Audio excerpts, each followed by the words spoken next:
for not only 365 days. We shall not just remember the horrific events of last year. We need to put this into the context of 28,000 days of denial of Palestinian rights, ever since two-thirds of the Palestinian people were ethnically cleansed from their homes and lands in the Nakba of 1948, never to be allowed to return. And it is a reminder that almost 80% of Gaza's population are refugees who were ethnically cleansed at the time of the Nakba. 28,000 days of the denial of Palestinian rights and 67 years of an illegal occupation. We need to understand that the issue of Palestine cannot be resolved if we do not resolve the root causes, which, in addition to the right to return of our refugees, includes the Palestinian people's right to self-determination in a state of our own, which Israel has made absolutely clear it will never support. The most recent vote in the Israeli Knesset unequivocally confirmed this position. We do not support and will not allow the creation of a state of Palestine. The piece of legislation in the Israeli parliament stipulated. Friends, if there is one thing we can all agree on, it is this: there is no going back. If you want to look back, you will only find atrocities, decades of atrocities committed by Israel. This is a moment to look forward.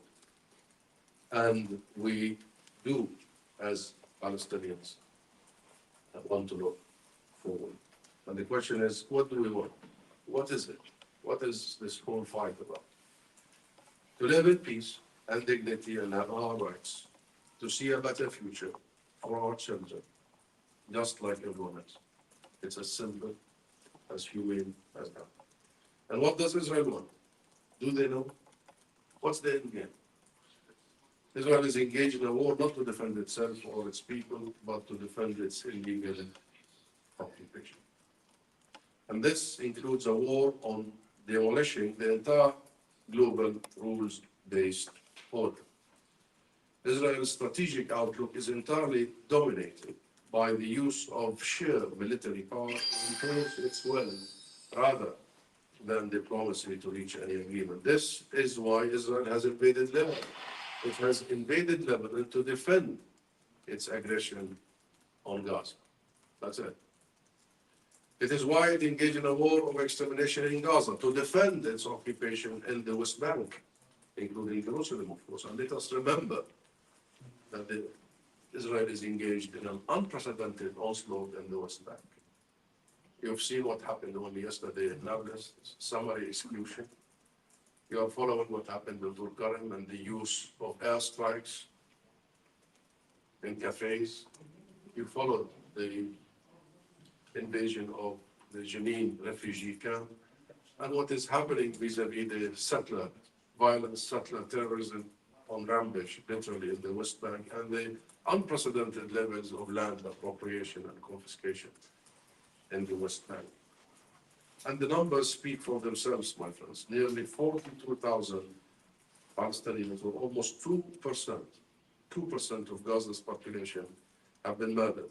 And the Lancet produced a conservative estimate, putting the real figure, including those killed of related causes, because they cannot get medical attention or from famine and disease, at over 180,000. 90% of Gaza's 2.3 million people, that is 1.9 million people, have been displaced from their homes, and not just once, many, multiple times. Just this week, Israel issued a new evacuation order for the north of Gaza, declaring that everyone still there, an estimated 400,000, must move south. They aim to depopulate the entire north.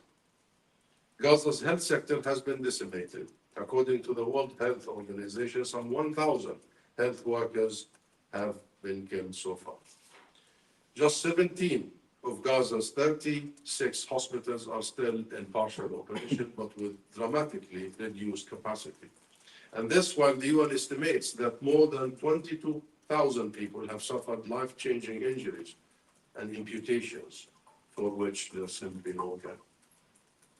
Israel has deliberately targeted the education sector. 80% of schools now and every single university in Gaza has been bombed or completely destroyed, leaving 625,000 school children with no education for the second year in a row. Industry, agriculture, public libraries, bakeries, infrastructure, international aid agencies, Israel has targeted them all.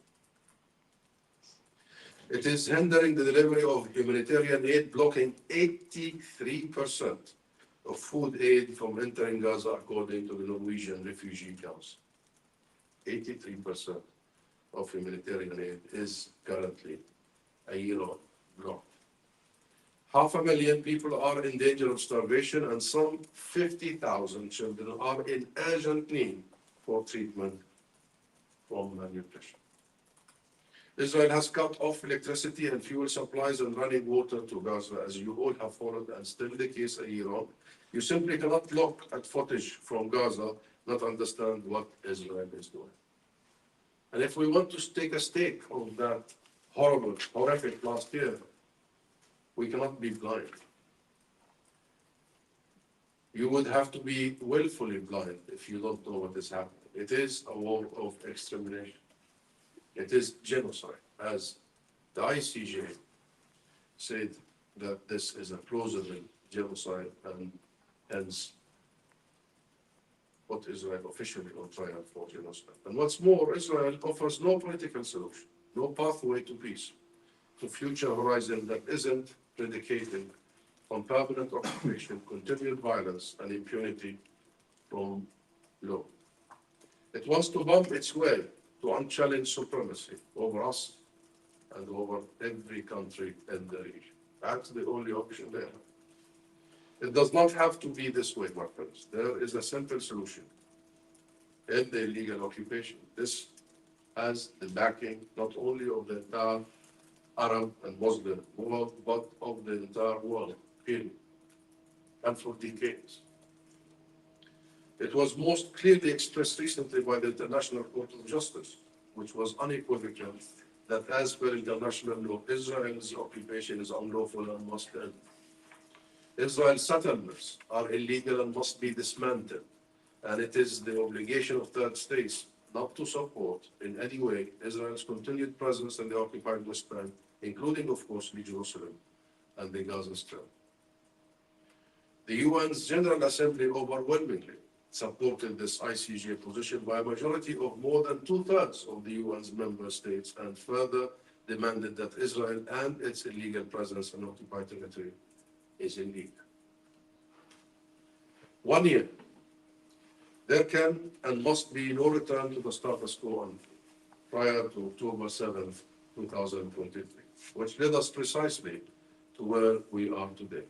The only question we must ask ourselves at the moment, therefore, how do we get to where everyone agrees we have to go?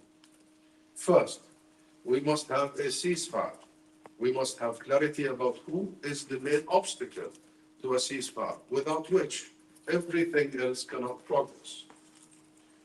It is Israel that has defined a UN Security Council resolution demanding a ceasefire already in May, that has defied the ICJ demanding a ceasefire, that has defied the constant promise to ceasefire from the main Western allies and sponsors, including the UK and the US.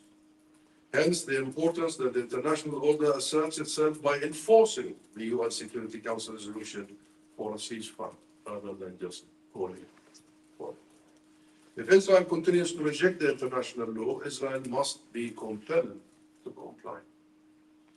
There are clear mechanisms for this, and to its credit, the UK government has taken some tentative steps on this path. But a partial arms embargo has already proven to have little effect. Effective measures must include a full arms embargo, as called for recently by the French President Emmanuel Macron, as well as sanctions, of course. Such measures, however, must not be reached in a vacuum. We need clarity around the end game for everyone included, and including Israel. For too long now, my friends, Israel has blurred the lines over its occupation, presenting it as in some areas temporary, in other areas with disputed territory, even while building settlements that are plainly designed to make it permanent. As per the ICJ, this is turning annexation rather than just military occupation. There can be no more blurring, my friends. The Palestinian state, as the Saudi Foreign Minister, His Royal Highness Prince Faisal bin Farhan, wrote only recently, a few days ago here in the UK newspaper Financial Times, he says, I quote, it is the Palestinian state is a prerequisite for peace, not its byproduct. Let us remember that there has been a comprehensive peace offer on the table for 22 years that offers Israel full normalization with the entire Arab world if it ends its occupation and its illegal presence in the occupied territory. 22 years it's been on the table. Already more than 75% of the UN's member states have recognized the state of Palestine, including some of the UK's closest allies in Ireland, Spain, and Norway, and others. It is time the UK followed suit. It is time Israel is disabused of any notion that it can continue with its law-breaking, its occupation, its war crimes, and its creeping annexation. And there must be consequences. The main reason we are here where we are today, for more than 7 decades and still counting, the world simply has allowed Israel to get away with breaking international law at will. Israel has been protected and indulged by its Western backers, sponsors, to such an extent that it is now, and it does behave as if it is above all laws. And this, by the way, this unconditional support to Israel by the US and the West in general is not bringing peace to Israel, security for Israel. It is literally pushing Israel and the region, and perhaps the world, off a cliff. And it is allowing Israel to drag all of us into a senseless war. Enough. There must be accountability. There is no accountability. The lesson to everyone else will be clear. International law and the global rules-based order is meaningless. Prohibitions against war crimes and atrocities like the imposed famine on 2.3 million people in Gaza are meaningless if we do not end it in Gaza. This very starkly is where we are heading. This very starkly is the worst of all possible outcomes. But it is not too late to avert this outcome. We are working with our partners in the region and internationally in an alliance of willing nations to press ahead with a vision of peace that respects international law and principles of rights and equality for all. We are ready, as the state and the government of Palestine, to serve, protect our people in our entire occupied territory, in a united territory and united people. As Prime Minister Mohammed Mustafa said only this last week, we have a comprehensive plan to integrate governance in the West Bank and Gaza to ensure effective relief, recovery, and reconstruction. We are also working on the legal track with our partners worldwide to ensure that international law is respected. That includes, of course, our efforts at the ICC, our efforts at the ICJ, and translating all that into international resolutions. Indeed, to rebuild the credibility of the international system, which Israel has abused for so long and with such impunity, the government of the state of Palestine is the only address to govern Gaza, the West Bank, including Jerusalem, and serve our people wherever they are. There can be no other alternative. Let me make that very clear. There can be no other alternative for Palestine, including Gaza and the West Bank, except the legitimate national institutions and national governments. We have the state of Palestine. That is recognized by the majority of the world. We have the Palestine Liberation Organization, the PLO, which is the government that represents all Palestinians, and the PLO has formed a technocratic government only a few months ago, not made of political factions, but made of professionals to make sure that we can deliver to our people. But to get there requires vision, moral clarity, and political will, particularly on behalf of Israel supporters and sponsors. I believe all of these exist, but they need to be harnessed soon. Winter is coming to Gaza, my friend, coming to Palestine, coming to the region, coming to the world. If you think the death toll is high now, wait until cold, hunger, and disease really starts to bite. We need to assert the primacy of international law fast to avert further disaster in Gaza and the further eroding of the global rules-based order. And the erosion also of our safety, and not just as Palestinians, and not just as the Middle East, but I think the safety, the security, the stability worldwide. So time is of essence, and we very much work tirelessly with our partners that we will not commemorate the second year of mass murder, of mass destruction. And soon this carnage ends, and soon we begin the journey to healing. And I now invite our friends here from the Palestinian community to provide their testimony.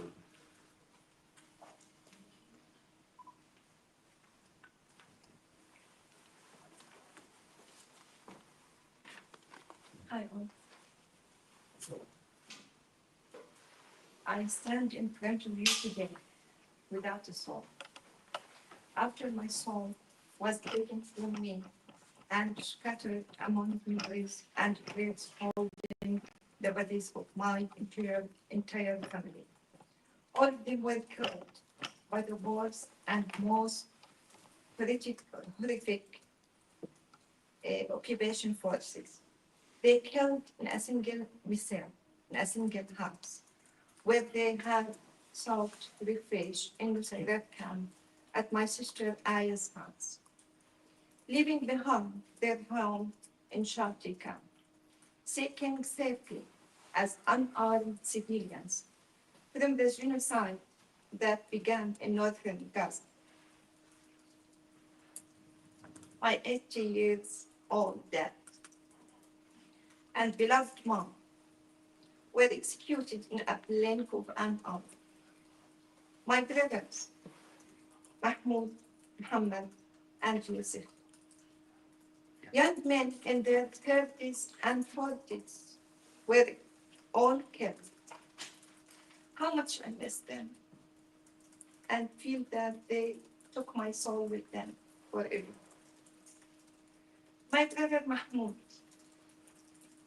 his dear wife Sally, and their children, Zain, Kinan, Lubna, and Sari, who was just 4 months old.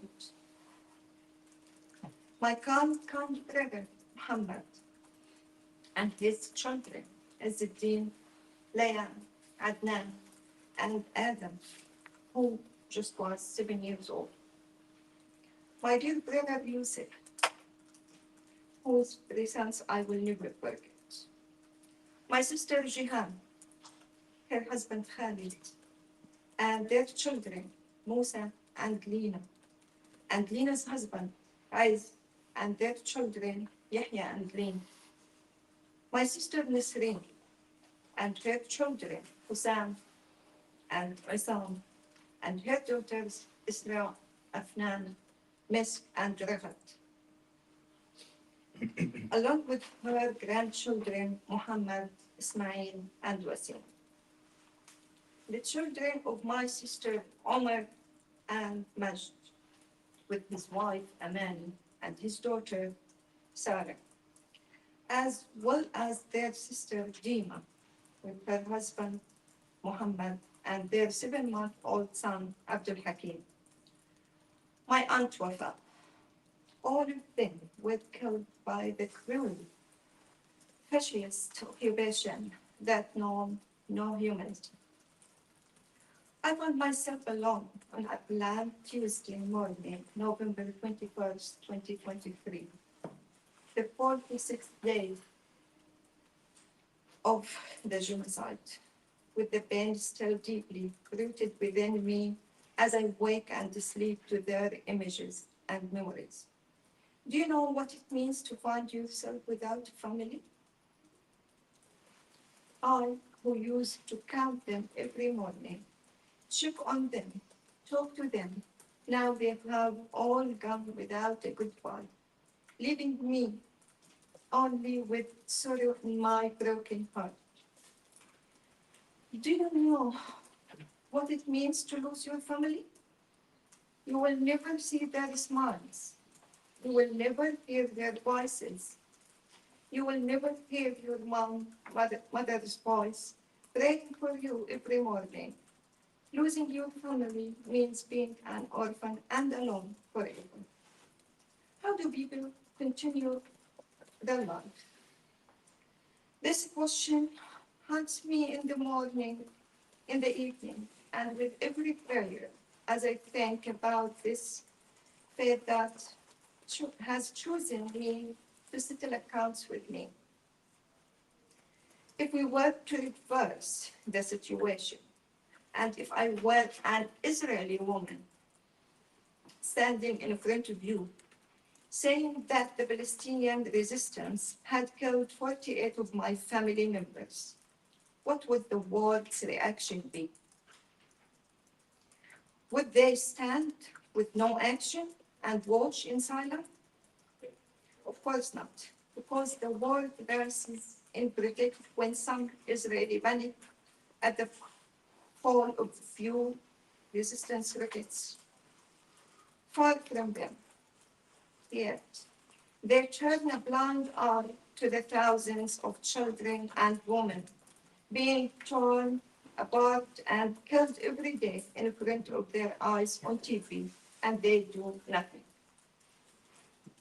They ask me if I can forgive.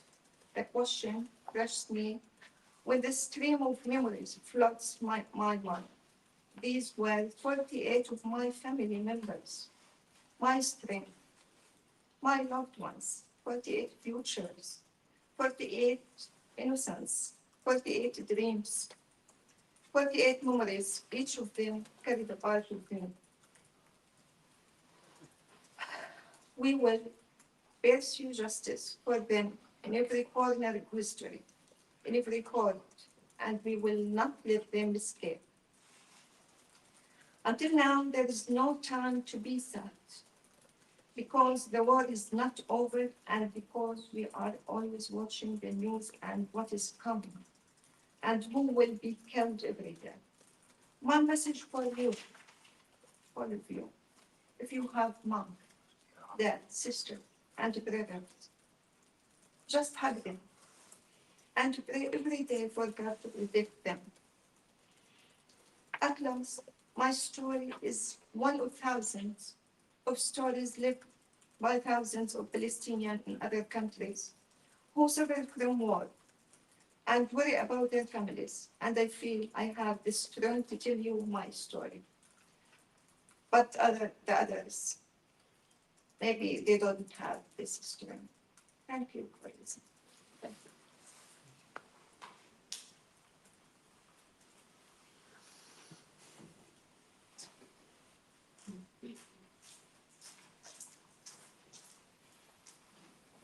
Hi, everyone. My name is Rima Al-Bakhawi. I'm from Gaza.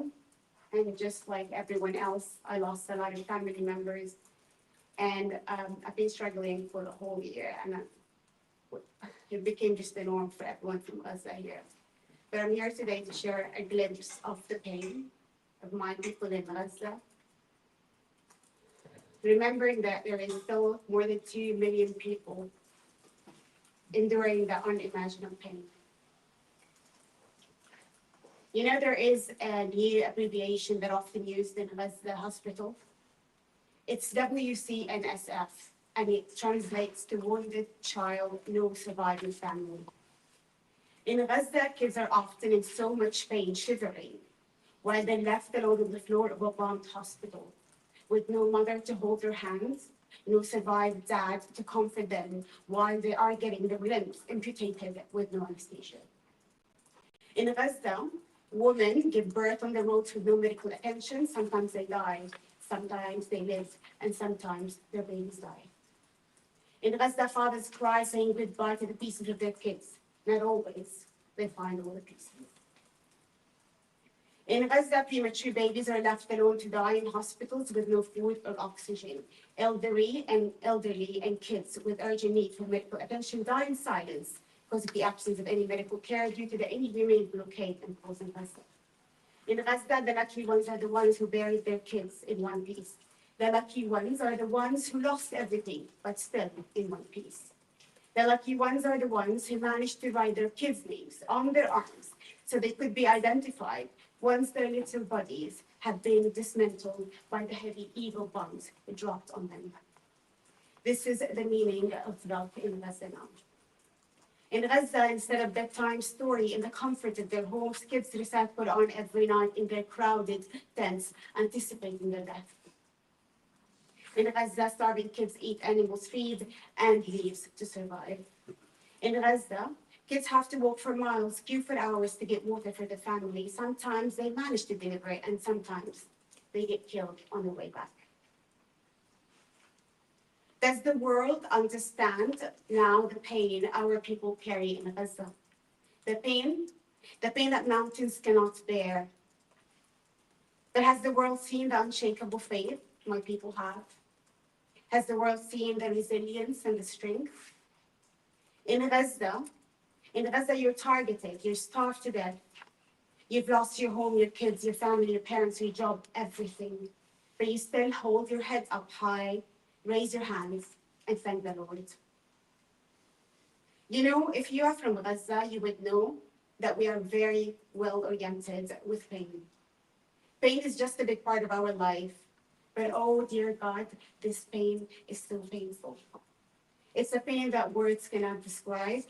It's a pain that only Palestinians would understand. And the pain we Palestinians in exile feel is a different taste of pain. It's agony, anguish, anxiety, bitterness, grief, loneliness, heartache, shock, sadness, torment, and non-stop worry. But above it all, it's the survivor guilt that we feel. It stabs us in the heart every single day. That's how paralyzed we feel. And to add insult to injury, every Palestinian who dared to appear in any Western media outlet was targeted, dehumanized with little empathy towards his loss and pain. He or she would be cornered and asked the one and only question that seemed to matter to the media here. Do you condemn? Today, and after a whole year of pain, agony, loss, grief, suffering, I'm thinking maybe we have just about enough empathy to qualify us to be considered humans whose lives matter. And I wonder, do you condemn bombing hospitals and UN schools? Do you condemn targeting journalists and medical crews? Do you condemn killing and detaining kids? Do you condemn starving the whole nation and cutting off all basic needs? Do you condemn the mass graves? Do you condemn killing? Hind Rajab? Hind, the beautiful 6-year-old, crying for her life for hours while surrounded by her family members, dead bodies in a car facing an Israeli tank. Hind courageously recited Quran verses with the paramedics on the phone, waiting for them to come and help her as she begged, "Would you come? Please come. I'm scared. Would you come?" But in Gaza, paramedics get massacred while doing their job, and kids get slaughtered after being shot at for more than 355 times, according to forensic. Do you condemn that? Or our lives are still deemed unworthy? We carry pain mountains cannot bear, but we will survive because that's what we always do. We survive. I would like to end today with the last words written by our poet, Rafat al-Hariri, before he was killed in Gaza last December. Rafat said, "If I must die, you must live. To tell me story, to sell me things, to buy a piece of cloth and some strings. Make it wide, with a long tail." So a child somewhere in Gaza, while looking heaven in the eye, awaiting his dad, who left in a blaze and bid no one farewell, not even to his flesh, not even to himself, sees the kite, my kite you made, flying up above, and thinks for a moment an angel is there bringing love, back love.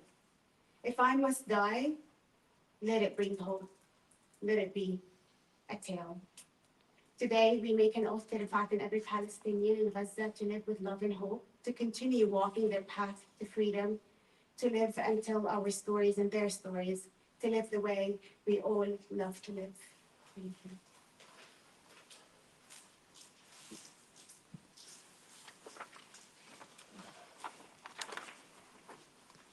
Thank you very much for these very touching, moving testimonies from families, bereaved families, Palestinian families here in the UK.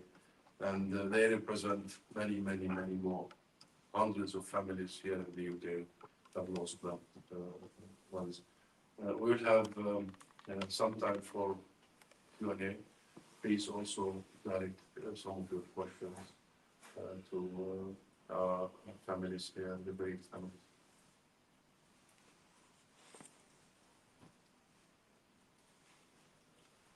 Hamish Morrison from the National. A couple of questions. You said that you've outlined steps that you say would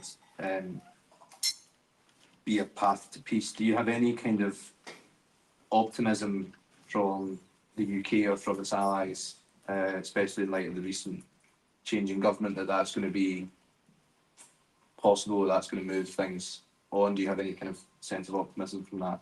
I'd also like, if possible, to ask for your reaction. We're running a series tomorrow compiled by the Palestinian Solidarity Campaign of evidence of war crimes committed by Israel in Gaza. It amounts to 30 pages of A4 paper.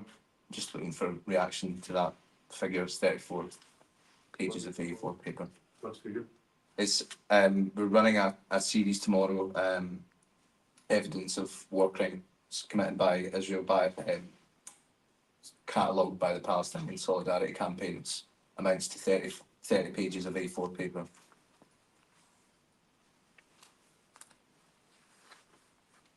Well, that's too short, I think. If you really want to document Israel's war crimes, you may want to look at maybe hundreds of thousands of pages.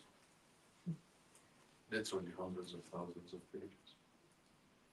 I've seen Sky News did a good investigation of the hamburger a couple of days ago when I was with them in an interview after.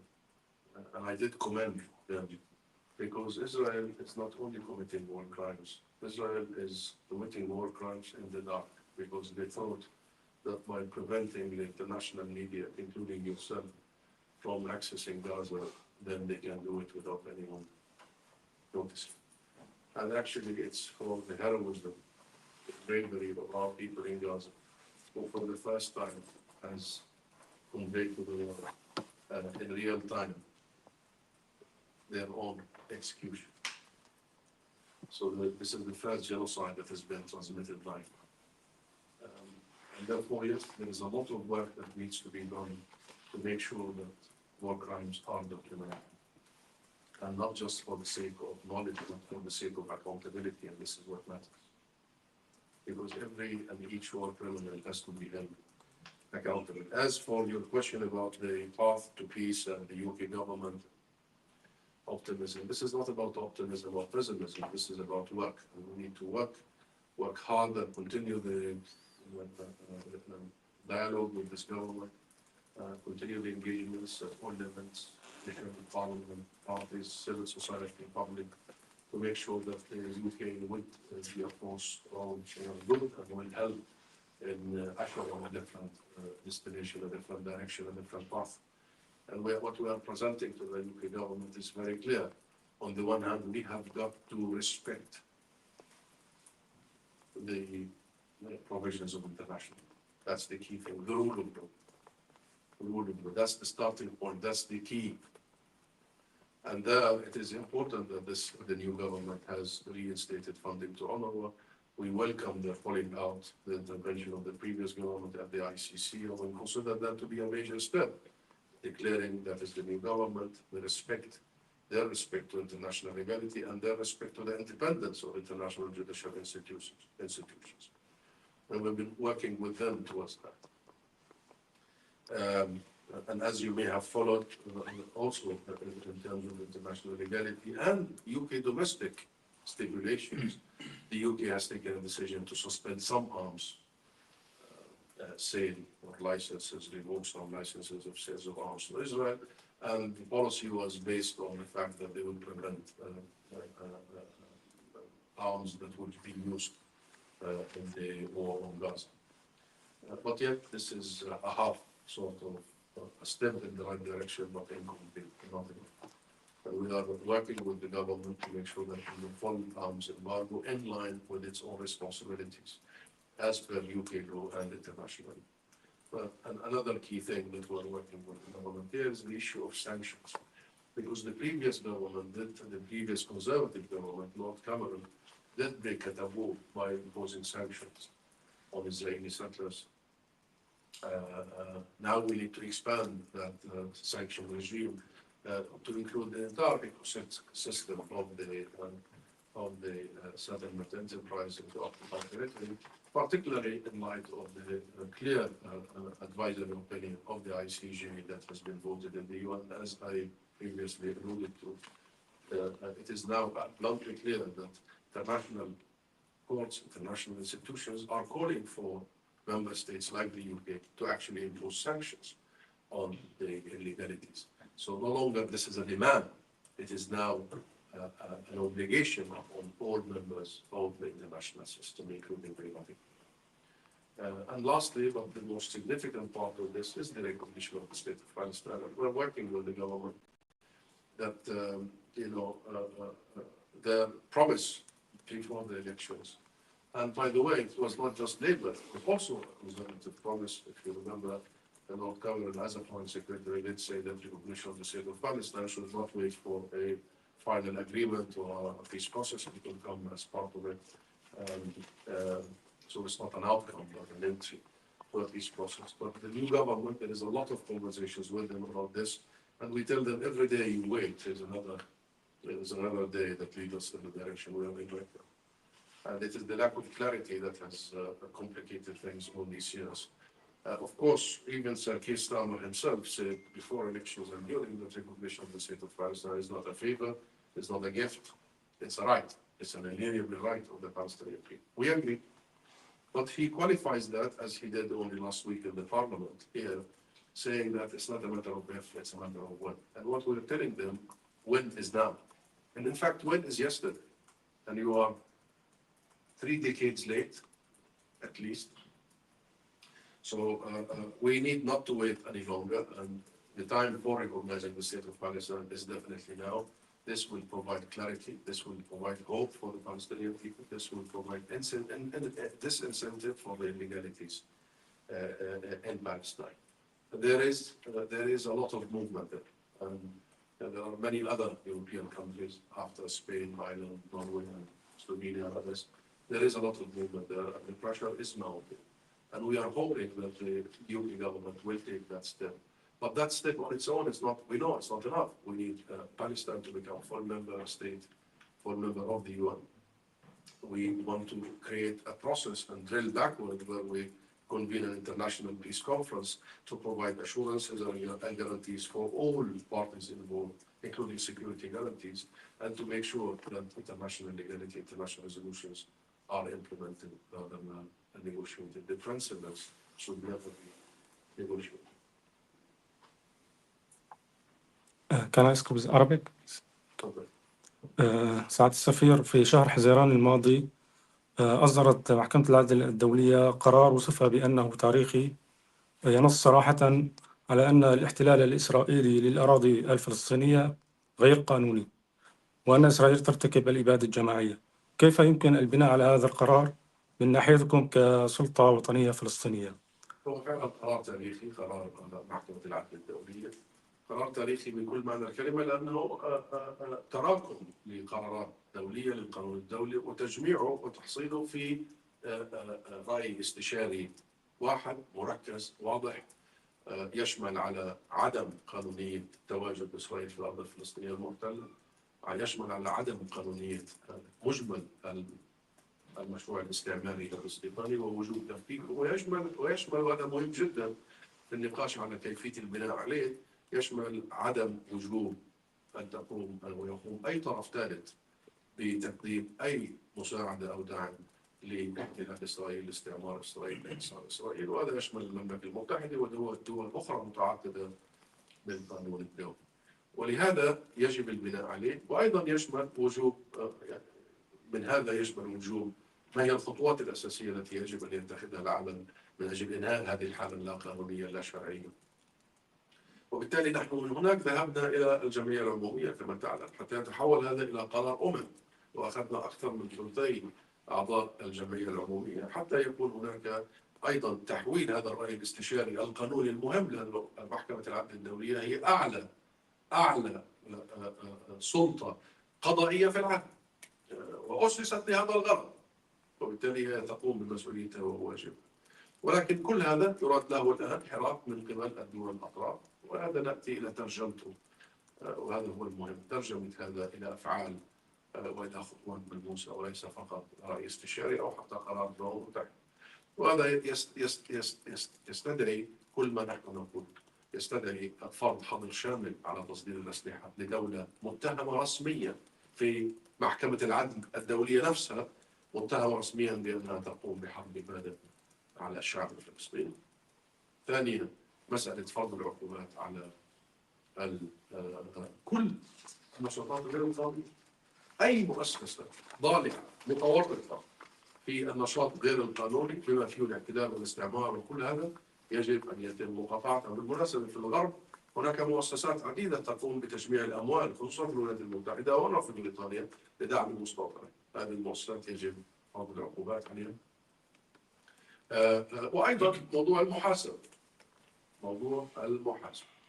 بمعنى محاسبة مجرمي الحرب، هذا موضوع غير في الأهمية، ولكن هذا ليس موضوع فقط المحكمة الجنائية، محكمة العدل الدولية، هذا أيضا موضوع المحكمة الجنائية الدولية الICC. ولهذا دولة فلسطين تقدمت بطلب منذ سنوات أن تقوم الICC أو المحكمة الجنائية الدولية بدورها في محاكمة مجرمي الحرب. بالمناسبة نحن ما تقدمنا به يبدأ من العام 2014، الحرب الإسرائيلية السابقة على قطاع غزة.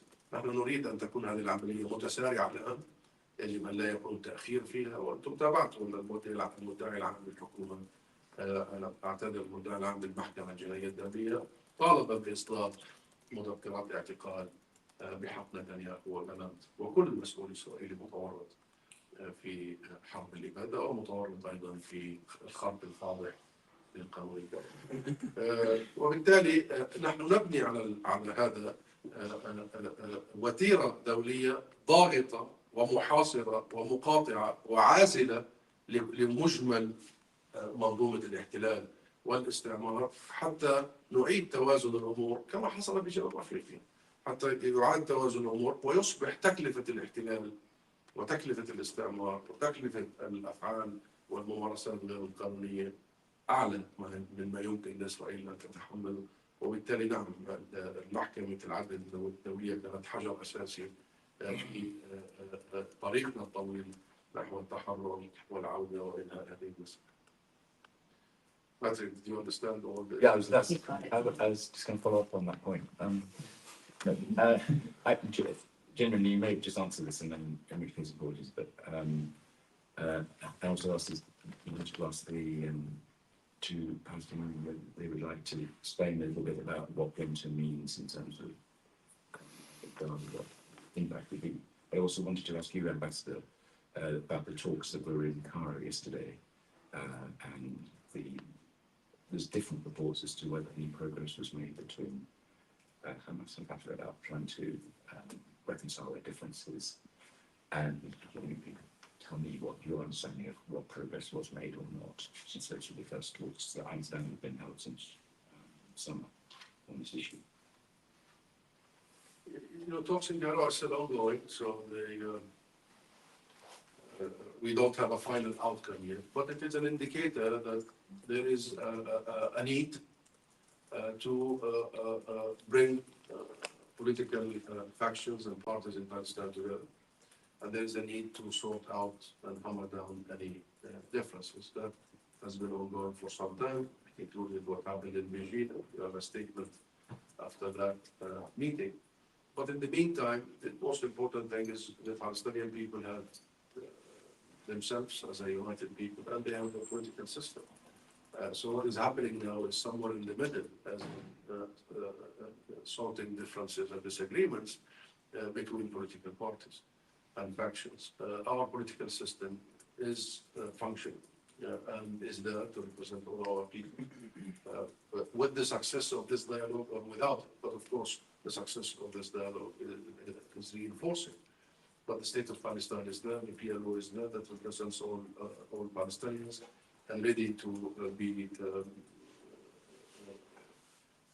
in service of our people in Gaza and the West Bank, as I said.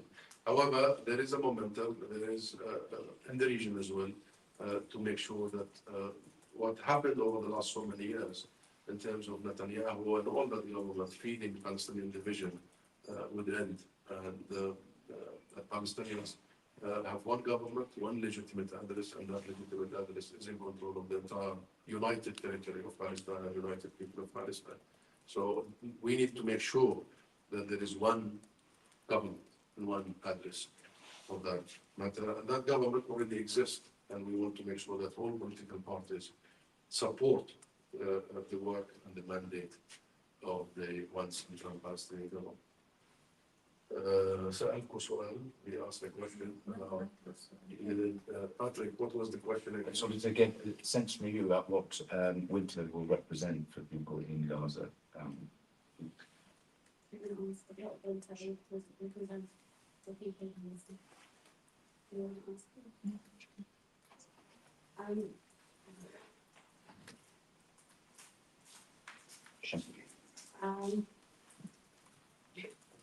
I guess it's important to remember that this is actually not the first winter. This is the second one. So I would say probably,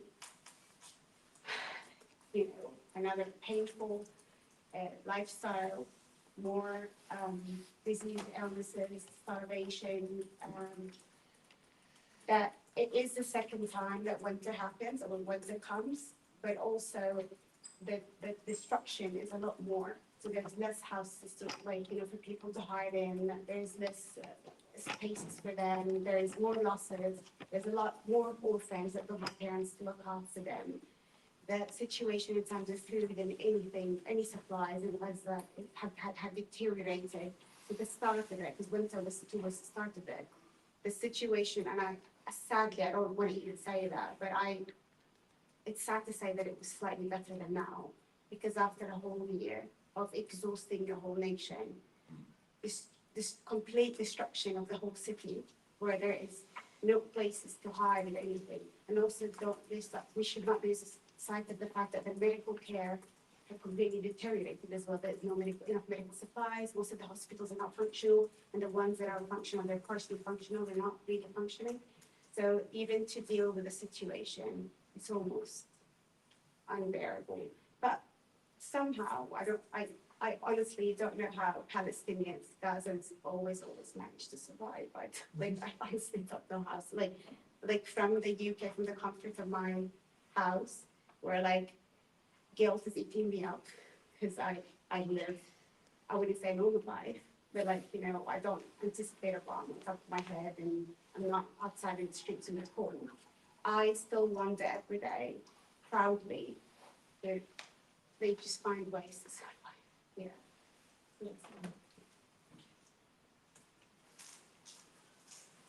But we will have the last question. Please, go ahead. Can you just comment a bit more on your assessment of the Labour government? They said they're going to be directed by international law, but then they take sort of half measures. And is there a policy? Do they have a policy, or are they waiting for sort of things like the ICC and the ICJ to tell them what they can do and what steps they can do? I agree with your description that it's almost half steps, half-heartedly taken. And we need to make sure that it is, respect of law provided. It has to be absolute and clear. And we also have to remember that this country is renowned for the rule of law. That's why many people want to work here, live here, study here. And therefore, the commitment and the promises of this government need to be applied when it comes to issues of foreign policy. And what we hear from them is very clear that they are committed to international legality in its entirety. But when it comes to be translated into political action, things are different, as in the issue of arms embargo, but also as in the advisory opinion of the ICJ. When it came to the floor of the UN and the voting, unfortunately, regrettably, shockingly so, disappointingly so, the UK abstained. And there you can always pinpoint the inconsistency, the contradictions of the UK position. And if you go back to the record of the voting, you will find out that the UK offered an explanation of its abstention. And the explanation of any government, of any country, is binding to the government. And in the explanation, they say that they agree with the central finding of the ICJ. They agree that Israel's presence is illegal, settlements are all war crimes and illegal, third parties must not. Okay, if you agree, why do you abstain? And I'll tell you, that is the difference between, and that is the gap that we need to bridge between political decision-making and between the legality and the clarity of the legality. And that's why our conversation with them is, please don't take decisions and assessment in the political sense, because then there comes the calculation of politicians, take decisions based on legal assessment. And, and protect yourself and protect everybody and make it a policy on everything, not just for us. And I think we need to travel in that direction. That's the bottom line. There are good signs. There are good signs. Okay, we didn't get a full arms embargo, but we got, a step that we would build on towards a full arms embargo. And hopefully next time around, when there will be a voting, the UK would come more clear about its political. So it's work in progress. We see the progress. We see the commitments, but we need to see commitments that are translated in much more actual and tangible, including the issue of recognition. I mean, we tell them, if you wait much longer, it might not be needed because, everything is being undermined right now. So we do want to see a much more firm sort of commitment. Okay, if that was the... Just have one more. What sort of resistance has there been to children being allowed into the UK for treatment? Because we know Italy and other countries within the United States has taken patients in. So why hasn't the UK allowed any just yet? Well, I think they allowed a child here up in the north to come because he had an uncle. Yes. And uncle. Yeah. That was just one case. But this is a very real and serious humanitarian issue, and I think the UK should offer itself, not just to allow, but actually be proactive in offering children who have severe, injuries, need mutilations, need reconstruction, and the UK is very well, equipped with reconstruction of certain parts of the human body, particularly for children. So yes, that humanitarian side need to be worked with. And there are a few institutions here, particularly in civil society, who have been pushing in that direction in coordination with us. But the government haven't reached out to you to sort of... We would want to see more from the British government about this particular issue. Yes, we would want to see more, much more. Okay, thank you very much. Thank you.